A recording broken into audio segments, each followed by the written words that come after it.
person. What was a Lindy Ruff practice like being part of it?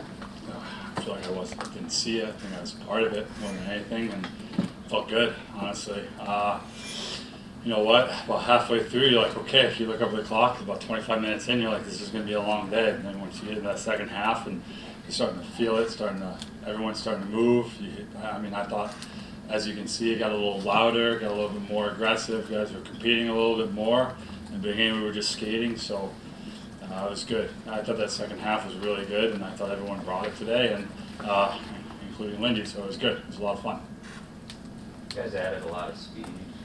How big an emphasis do you think conditioning is going to be, for this team, just the way you guys want to play, and obviously all the fast players you had?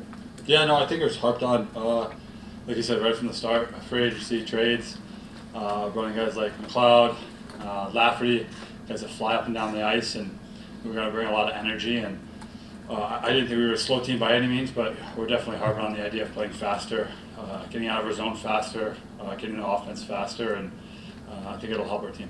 You've had quite a few guys in town for, a couple weeks at this point. What's your reaction to just seeing so many guys getting here and eager to get here to get started, and really just the mindset of the group? How would you summarize it as everybody gets together here?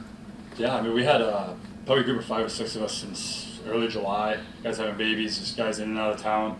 It was good. It was good to skate with them, and then worked in the bigger groups. Guys were coming in mid-August, getting ready. I thought the skates were ramping up. It was really good. It was really competitive. New guys came in. I think it fit right in with the team, and it's been good to get after it right away. So I think this is obviously a step up with the compete and the intensity, but I think we've been gearing up and getting ready for day one. How beneficial is it to have your main group together in a practice from day one, rather than the last week of camp, that you guys are going to be able to work toward opening night, and this is pretty close to what we're going to see in Prague? Yeah, no, obviously that was a managerial and coaching decision to try to get our group acclimated right away, get the chemistry going. We got a lot of new guys. Obviously, bringing in a new coach, you want to get used to him as quickly as possible, and the quick turnaround to Europe, I think is a big reason why we're doing that. And that's what we have to do. We have to be ready from day one. I think in years past we haven't been, and that's what we've gotten to, I guess, later on in the season when we needed to make that push. You're kind of regretting your first 10 games. You wish you had a better start, and you can't do that during the year if you want to make the playoffs. And so that's that first five-game mentality. First game in Prague is going to be huge, and then you don't have much time to think right after that. So 2 games in Prague, and we're right back here. Kevin was talking about his message to you yesterday. One of them was raise the standard. He was talking about the time is now. Just what did you take away from his words yesterday, I guess? Well, first and foremost, I know I need to be better. Myself personally, I came in with a chip on my shoulder this summer, and I tried to work. I skated earlier than I usually do, and then going past that, I think each of us in that locker room has to push a guy next to us. Raising that standard individually, small groups, and as a full team. So I think that happens on a day-to-day basis in practicing games, just in habits and just in the mentality. Did you take so you really carried last season with you? I don't want to put your words in, but it bothered you, just what happened? Yeah, I think a lot of guys on the team can say, but I know I personally underachieved. Most of all, our team underachieved, and I take that personally. And I look forward to the future and what we can do as a group. And we want to make sure we remember that, so we have that bad taste in our mouth, but we also move forward. Alex, what kind of leader has Rasmus Dahlin turned into? You've seen him grow, since you've been there. What kind of leader has he turned into? First and foremost, that guy is a game changer each and every night. His consistency on the compete factor has been incredible. Ever since I got into town, and I've seen it grow and just blossom into the player that he's become. He's an incredible player, but he's also an incredible individual. And to be able to go along in the battle beside him has been a great honor, honestly, ever since I got in. And he's raised my level of compete, and he's made me want to be a better player. And that's what he does to each and every guy. He expects a lot of each guy, and he's been incredible each and every game. And he puts the most amount of pressure on himself, no matter what you guys say, coaching staff says, any of us say. He puts the most amount of pressure on himself, and he rises to that pressure. And it's been incredible to see. he's an incredible talent, but just his work ethic and compete is like none other. What's it like for you guys, for you and Tate and Rasmus to go from leading on Kyle Poso and Zach Skirkins as the forefront of the leaders to now you guys are in that spot now where you're going to carry these guys forward. You've got to be at the forefront of that for the rest of the year. Honestly, I think it's going to be easier because everyone in that locker room is a year older. I think we each and every guy brings a little bit more experience, and we have a lot of leaders in that locker room. It's not just the three that you named. There's a long list, and bringing in guys like Zucker or Bobby Kubella, who's a Stanley Cup champ, and Byron late in the season last year. Guys like that are gonna bring in different experiences and different sort of leadership as well. But no, I think that we're going to continue to grow as a team, and we're gonna have to lean on a lot of different guys, not just 1, 2, or 3 guys to lead this team to victories. What do you take a little bit? I know it was one in practice, but just your colleague, you've been around him a little bit in the past. Just what are your takeaways? Just skating with him, seeing him up close. Yeah, no, he's got a lot of skill, a lot of talent. I didn't personally watch the prospect games, but I heard really good things.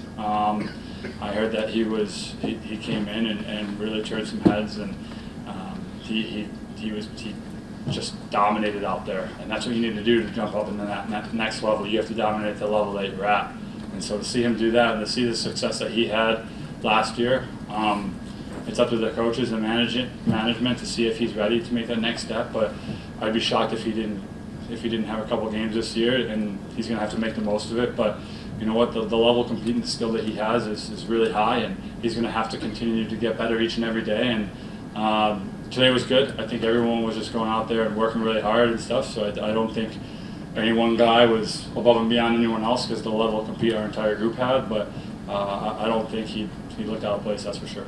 Kevin mentioned to us that guys are uncomfortable, right? I mean, after a season of falling short of expectations, what did it do for everybody who's back to see, Jeff with such a person in your locker room, somebody that you guys liked as a teammate, to part ways with him this summer? Yeah, it's a pretty big move that I'm sure had some sort of an impact on him. Yeah, no, Jeff is a really close friend of mine. That was really hard to see him move on. I think he's going to have an unbelievable time in Edmonton. He's going to play some really good players, and I think he's going to have a lot of success. But to go back to the original point, the little cliche there is you have to be comfortable being uncomfortable. I think that's what Lindy's going to bring in. I think that's what Kevin is trying to do, bringing in a lot of different guys with a lot of different skill sets. We have guys that can move up and down the lineup that are going to put pressure on the top guys, that are going to put pressure on the guys that have been here for a while, and it's going to be a lot of compete. We have, I think, what do we have? 14 forwards and 8 defensemen that are all full-time NHL guys, and 3 goalies, and we got guys that are going to be pushing for spots and looking to get in the lineup, and that's what you need to have. If you're going to make not only to the playoffs or a deep run, you're going to need to have 23 guys that can come in, and sometimes 26, 27 after that trade deadline, and so that's what you need. You need guys that are ready to step up and willing to do a job, and I think that's what we have in this locker room.